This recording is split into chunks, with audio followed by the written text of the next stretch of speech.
सनातनी लोगों को तो बिना कलावे के रहना ही नहीं चाहिए। माताओं को बाएं हाथ में कलावा बनता है,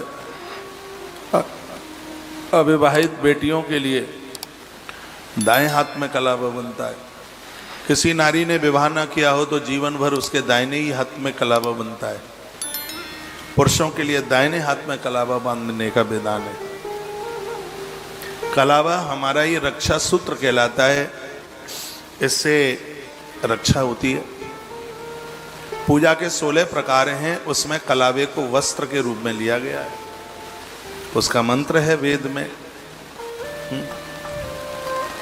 हमने तो यहाँ तक भी बोला है, जिस घर में कपूर, सुपारी, कलावा और जनेऊ, एक चीज और कौन सी रह गई है, चंदन, ये चीजें जिस घर में है उस घर में वास्तु दोष नहीं रहता। ये चीजें आपके घर में होनी चाहिए। जैसे आपके घर में दाल चावल मिलता है, ये पूजा की सामग्री घर में होनी चाहिए। कपूर बाग सिद्धि कर देता है। कपूर के बिना आरती पूरी नहीं होती है। जहाँ जिस घर में सुपारी होती है, गजानंद उस घर को छोड़ के नहीं जाते। ये सुपारी पैदा ही हुई है गणेश के लिए। कहीं गणेश जी की, जगदम्बा की प्रतिमा ना मिले तो 2 सुपारी के ऊपर कलावा बांध के कटोरी में रख दो, चावल में गाड़ दो, समझ लो गणेश और अंबा पार्वती दोनों ही प्रकट हो गए पूजा के लिए। ये पैदा ही सुपारी इसलिए। पूजा की सामग्रियों में सर्वोच्च, यदि पूजा के जगह पर जो सबसे ऊंचा स्थान प्राप्त करे, उसका नाम सुपारी है। लेकिन ये दुर्भाग्य है कि लोगों ने इसको पूजा में कम और सरौते के द्वारा कतरने में ज्यादा ले लिया है। सरौते से कतरती हुई देखी होगी आपने सुपारी, कुटुर कुटुर कुटुर कुटुर कुटुर कुटुर।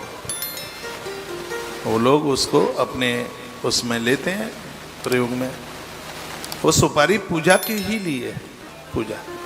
पूजा में लवंग को बहुत महत्व दिया गया। पान का पत्ता, मैं निवेदन करूंगा, इसमें वर्णन है, आयु बढ़ा देता है पान का पत्ता।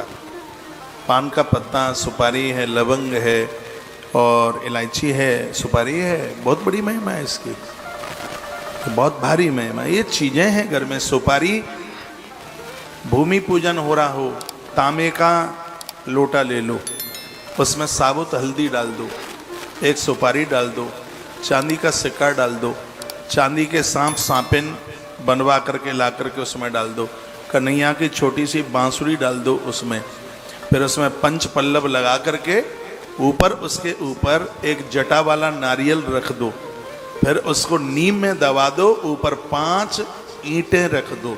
ये 5 ईंट 5 तत्वों के लिए। भूमि पूजन में हमेशा 5 ईंट रखी जाती हैं। एक आकाश के लिए, एक वायु के लिए, एक जल के लिए और एक अग्नि के लिए, एक धरती के लिए। पहली ईंट धरती के लिए है, दीवालें नीचे नहीं बैठेंगी। दूसरी ईंट जल के लिए है, जल के प्रकोप से घर खंडर नहीं होगा। तीसरी ईंट अग्नि देवता के लिए, घर में आग का प्रकोप नहीं होगा।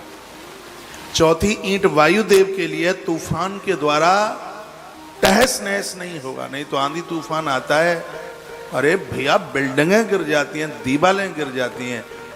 ये कोई ऐसे ही नहीं है जब भूमि पूजन की बात, जो बात हमारे ग्रंथों में कही गई है, ऐसे ही नहीं बोल दिया है। साधुओं का इसके ऊपर रिसर्च हुआ है, शोध हुआ है। और 5वीं ईंट है कि उस घर में सांप नहीं निकलते, सांप नहीं रहते। उस घर में आकाश तत्व से उसको लिया गया है, उसके ऊपर बिजली का प्रभाव नहीं होता। देखा है, वो एक आकाश बिजली होती है। तो ये 5 ईंटें, ये टोटली नई बात है, मैं आपके बीच में जो रख रहा हूँ, तो ये बात बड़ी अद्भुत है और ये जानकारी के लिए बहुत ज़्यादा जरूरी है। एक बार जयकारा लगाएंगे आप, बोलिए बांके बिहारी लाल।